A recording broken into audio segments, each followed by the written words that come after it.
मुस्लिम league नून के साबिक रुकने पंजाब असम्बली फैसल नियाजी PTI में शामिल हो गए हैं। फैसल नियाजी मुस्लिम लीग के मुनहरिफ अरकान में शामिल थे। बात करेंगे डॉन न्यूज़ के नुमाइंदे उमर फारूक से।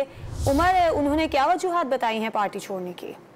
जी, साबिक MP मुस्लिम लीग नून फैसल नियाजी PTI में शामिल हो गए हैं। फैसल नियाजी मुस्लिम लीग नून के उन मुनहरिफ अरकान में शामिल थे जिन्होंने हमजा शहबाज के इलेक्शन में उन्हें वोट नहीं दिया था। फैसल नियाजी ने 22 मई को स्पीकर पंजाब असम्बली को अपना इस्तीफा पेश किया था, जबकि फैसल नियाजी PP 209 से रुकने पंजाब असम्बली मुंतखब हुए थे।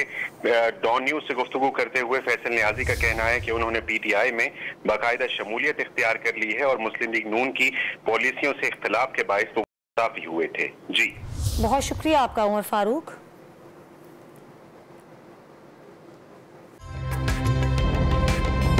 ताज़ा तरीन वीडियोस के लिए हमारा YouTube चैनल सब्सक्राइब करके बेल आइकन प्रेस करिए ताकि आपको मिले हर अपडेट सबसे पहले।